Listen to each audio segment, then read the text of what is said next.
What if the very act of defending yourself was the trap all along? The more you try to explain, the deeper you sink into a hole someone else dug for you. What if the loudest, most undeniable victory you could ever win is the one you achieve in complete and utter silence? And what if I told you that the moment you stop fighting, a far greater, unseen force begins to work on your behalf, bending reality back toward the truth? Let's be brutally honest, in a world saturated with noise, where every opinion is shouted from the rooftops, silence is no longer a sign of weakness, it's a devastating strategy. This isn't just about staying quiet. This is about psychological warfare, when your own words are twisted into weapons against you, when your genuine reactions become their twisted entertainment. You must understand you are no longer in a conversation, you are in a game, and the louder you scream, the more decisively you have already lost. But here's the beautiful, liberating twist. You don't have to fight back on their terms. You don't need to shout to be heard, and you certainly don't need to explain yourself to be right. You only need two things, silence and time, because the very moment you fall silent, the universe doesn't. Karma begins its work. The truth, you see, possesses its own kind of gravity, and it will always, inevitably, pull itself back to where it belongs. In this video, we are going to dissect 7 specific situations where the wisest and strongest among us choose absolute silence. Not from a place of fear, but from a position of immense strength, to shield their energy, to preserve their dignity, and to allow the crushing weight of their opponent's own actions to become their downfall. All without you lifting a single finger, because true power isn't the absence of words, it's the presence of unshakable control. Stick with me through every chapter, because the final lesson will forever change how you perceive the world and the silent power you hold within it. Part 1. The poison of a lie. Few things feel like more of a gut punch than being lied about. It's an injustice that screams for a response. The instinct is primal, immediate. You want to leap to your own defense, to meticulously correct their twisted narrative, to prove to the world, that is not who I am. But here is the cold, hard truth that most people miss. No one who believes the lie is actually interested in the truth. The more you desperately explain yourself, the more suspicious you appear. The more you chase after clarity, the more chaos your accusers will gleefully create. Why? Because those who spread lies aren't on a quest for truth.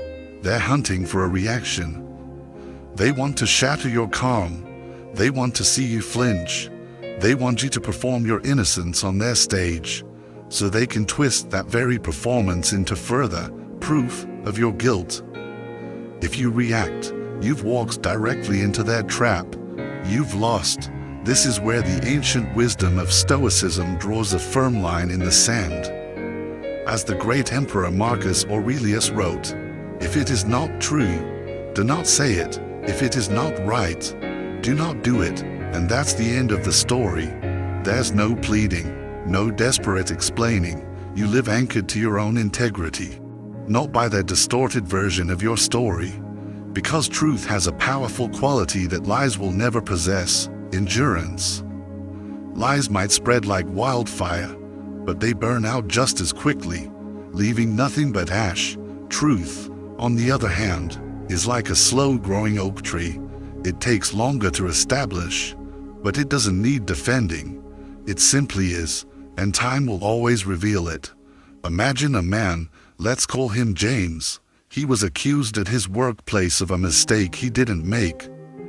The whispers started in the hallways, turning into cold shoulders in the break room. His first impulse was a frantic desire to send out a mass email, to prove his innocence with facts and figures. But instead, he chose silence. He remained calm. He continued to do his job with excellence. He let his consistent, unwavering actions speak for him. Weeks passed. Then, the truth inevitably surfaced. The accuser was exposed for a pattern of manipulations. their credibility crumbling under the weight of their own deceit. And James, because he never engaged in the mudslinging, he never lost his dignity. He simply rose above the noise, his reputation not just intact, but strengthened. That, right there, is stoic power.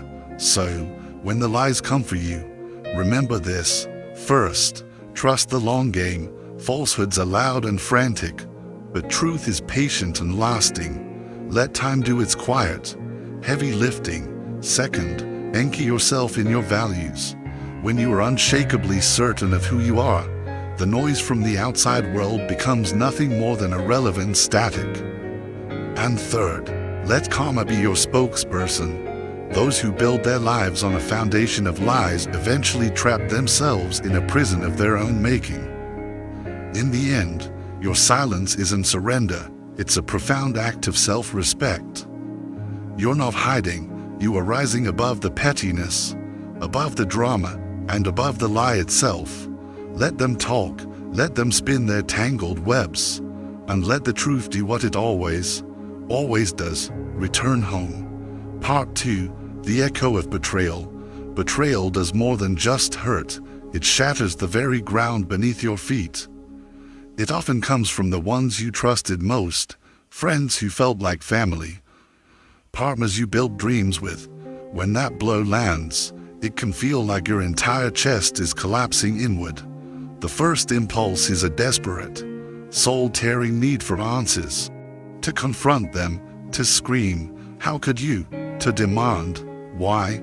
To plead, with tears in your eyes, "Do you have any idea what you've just done to me?" But here is the brutal, heartbreaking truth. People who betray you have already constructed a reality where their actions are justified. In their mind, they've already made peace with it. They either don't see the depth of what they've done, or worse, they do, and they simply don't care. The more you chase them for closure, the more you are just reopening your own wound, handing him the knife again and again. You see, when someone betrays you, what they secretly crave is your energy, your reaction, your pain, your confusion. Why? Because your emotional response gives them power. It proves to them that they mattered, that they had an impact. So what happens when you give them nothing? No righteous rage, no elaborate revenge plots, no tearful explanations, just deafening silence. That is the moment they finally realize what they've lost. They didn't just lose access to your words, they lost access to your soul. The philosopher Seneca once wrote, "A gem cannot be polished without friction, nor a man perfected without trials." Betrayal is that friction. It stings with an unbearable heat, but it also clarifies. It separates what was real from what was merely convenient, and it forces you to confront one of life's hardest truths. Not everyone you love is meant to be in your life forever. Think of a woman, we'll call her Sarah. She had a best friend for over a decade. They had shared everything, every dream, every doubt, every small victory. But one day, Sarah discovered that this friend had systematically betrayed her, exposing her deepest secrets and undermining her success, all fueled by a toxic cocktail of jealousy and insecurity. At first, Sarah's world was consumed by a firestorm of rage. She fantasized about a dramatic confrontation, about making her friend feel even a fraction of the pain she was enduring. But instead, she chose the path of quiet strength. She chose silence. No final fight, no dramatic text message, just a quiet, clean exit. And do you know what happened? The friend was braced for the explosion. She was ready for the chaos, the screaming match, the drama, but all she received was absence. And that silence, that void where a vibrant friendship used to be, haunted her in a way no argument ever could. Because silence has weight, it echoes with all the things that will never be said again. So when betrayal inevitably finds you, remember this. First, accept them for who they have revealed themselves to be, not the person you wished they were. That version of them is gone. Second, Don't waste your breath on someone who chose to write your value in pencil. Ready to be erased, you don't need to make them understand what they consciously chose to ignore. And third, walk away without needing to give an explanation. Your departure is the explanation, because silence forces a reflection that betrayers desperately try to avoid. At the end of the day, you are not the one who lost. They are. They lost access to someone loyal, real, and rare. Let them live with the echo of that loss, not as a punishment from you, but as a natural consequence of their own choices, a consequence defined by your powerful, peaceful absence. Part 3. The hollowness of an insult. Insults are cheap. That's precisely why the weak and insecure use them so freely. When someone throws an insult your way, whether it's wrapped in sarcasm, delivered as a passive-aggressive jab, or launched as a direct verbal assault, they are not trying to speak the truth. They are trying to provoke. They are fishing for your reaction, because your reaction is their reward.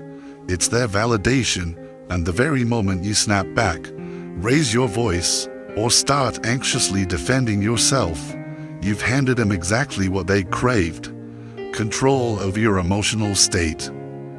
It doesn't matter how witty your comeback is.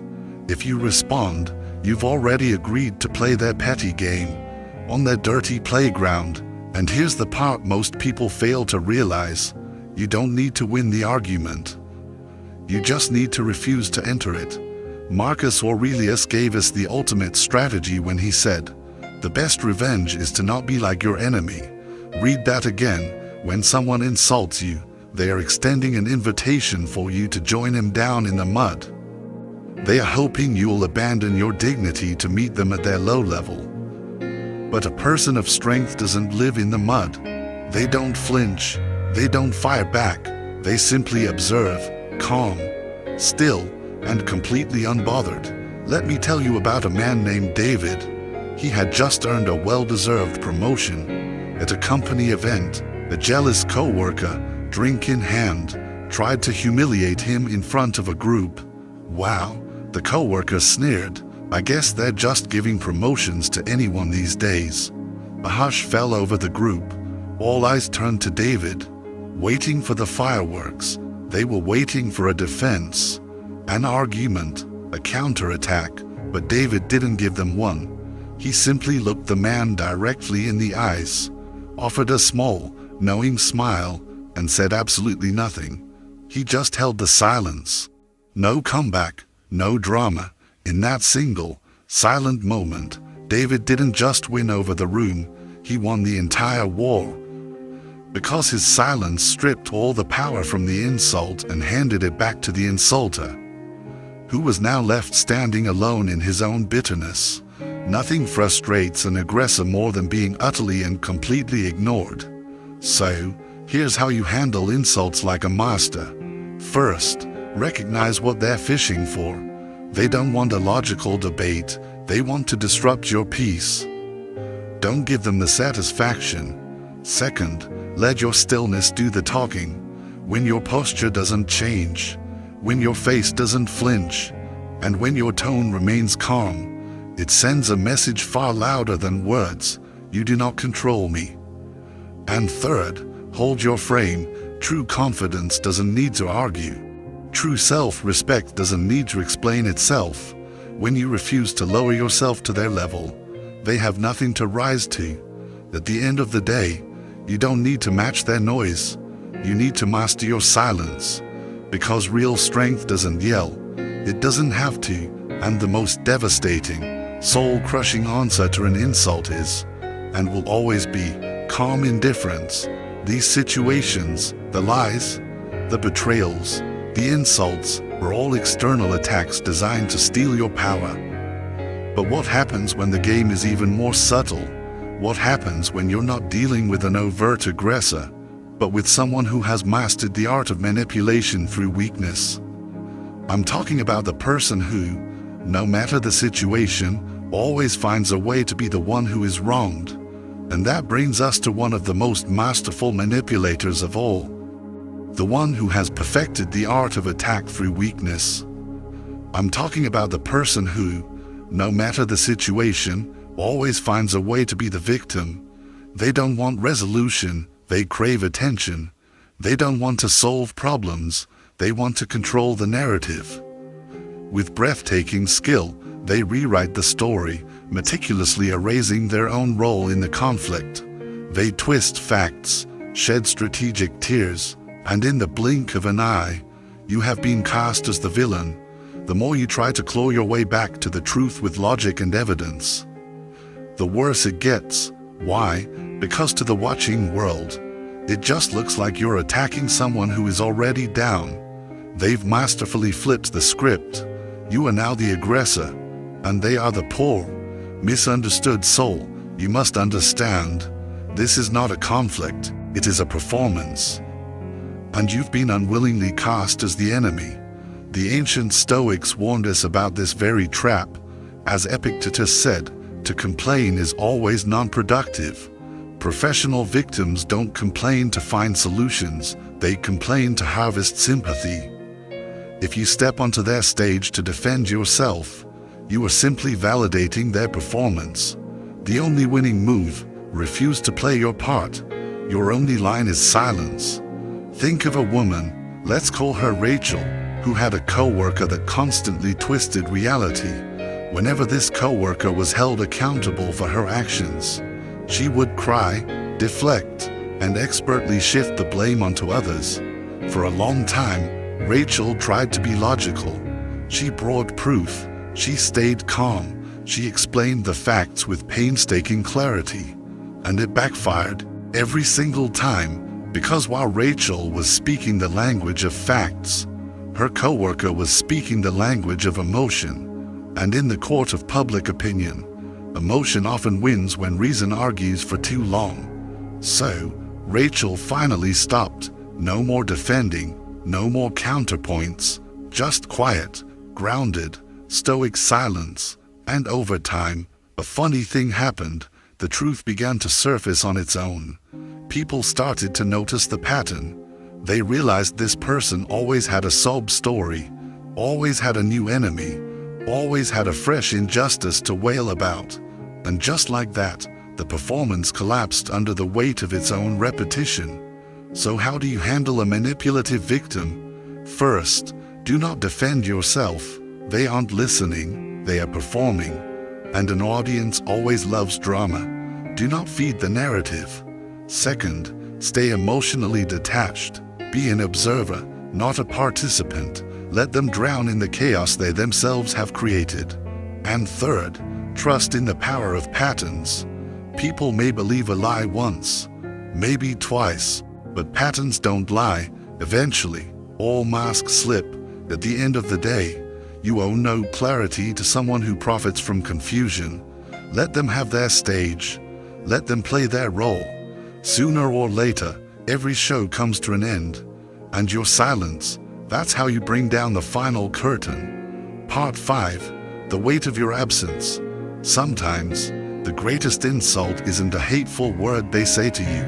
It's what they no longer notice about you. You show up, you give your energy, you care deeply, you're the one who makes the calls, sends the thinking of you messages, and offers your presence without being asked.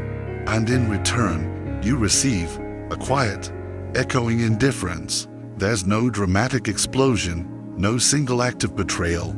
It's just the slow, painful erosion of your value in their eyes. A death by 1,000 paper cuts. And here is the bitterest truth. The more you try to prove your worth to someone who is overlooking you, the less they will see it. People do not value what is always available. They value what they are afraid to lose. When you are constantly present, constantly reaching out, you cease to be a priority. You become background noise in their world. You don't become indispensable, you become invisible. This is the moment where Stoicism hands you your power back. As Seneca wisely noted, time discovers truth, and sometimes, the truth they desperately need to discover is the one revealed by your absence. Imagine a man, let's call him Jake. He was the consistent one, the friend who always checked in, the colleague who never forgot a birthday. the partner who always asked, "How was your day?" and genuinely wanted to know the answer. But slowly, a cold realization dawned on him. No one was asking about his day. No one reached out unless he initiated it first. If he stopped calling, the days would stretch into weeks of absolute silence. That's when he understood the devastating truth. He wasn't being valued, he was being convenient. So he made a pivotal decision. No grand speeches, no angry confrontations. He simply stopped. He withdrew his energy, and the result was immediate and clarifying. The ones who truly cared, the ones who valued his presence, reached out in concern. The ones who didn't simply disappeared from his life. And that silence, that separation, was the only answer he ever needed. So what do you do when your worth is being ignored? First, stop chasing. If they cannot see your value when you are standing right in front of them, let them feel its weight when you are gone. Second, say nothing. Your silence forces an awareness that your words never could. When the space you once filled is suddenly empty, your value becomes undeniable. And third, observe who makes the effort. The people who truly belong in your life won't need a reminder. They'll notice the shift, and they will move toward you, not away. In the end, you don't prove your worth with more effort, you reveal it with distance. Let your absence speak. Let it echo in the space they took for granted. Never, ever beg to be seen by someone who has chosen to close their eyes. There are those who don't want peace, they want a reaction. They poke, they prod, they say things they know will sting, not because they are brave, but because it is the only way they know how to feel powerful. The moment you flinch, they win. The moment you argue, they feed. The moment you let your emotions rise, they know they have you on their strings. They become the puppeteer, and you have become the puppet. But you can cut those strings. As Marcus Aurelius taught, you have power over your mind, not outside events. Realize this, and you will find strength. You cannot stop others from trying to provoke you, but you can, and you must, deny them the one thing they crave, your reaction. Your calm becomes their chaos. Your stillness becomes their storm. And finally, there comes a moment, long after you've gone silent, when regret begins to knock on their door, after they've taken you for granted, after they've ignored your value, after they wrongly assumed you'd always be there, they realize you're gone. And suddenly, the silence they once used as a weapon against you becomes their own personal prison.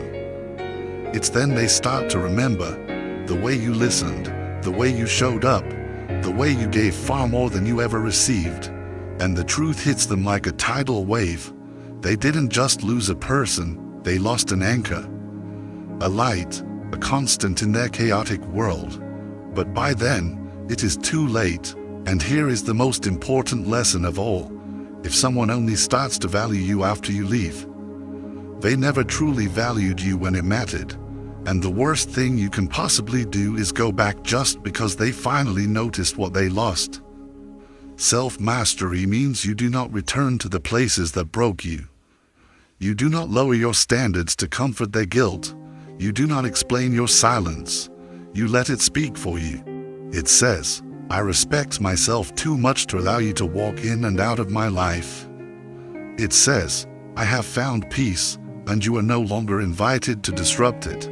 Let them regret, let them remember, but do not let them return. You don't owe them a second chance. You owe yourself peace. In a world addicted to noise, your silence is a revolution. It is not weakness, it is not surrender, it is the powerful, unspoken language of those who no longer require external validation. When you fall silent, you take back your power. When you fall silent, you step out of their trap. When you fall silent, you let time, truth, and karma write the final chapter. The strongest person in the room is not the loudest. It is the one whose silence commands respect, whose stillness is an armor, and whose peace cannot be shaken. If this message resonated with you, If you felt a truth in these words that speaks to your own life, then your journey into strength is just beginning. This isn't just a video, it's a new way of thinking. Do not let this moment pass. Join a community dedicated to building unbreakable inner fortitude. Click the subscribe button and ring the notification bell. Together, we will learn that real power isn't shouted, it's cultivated. Welcome to the path of the quiet warrior.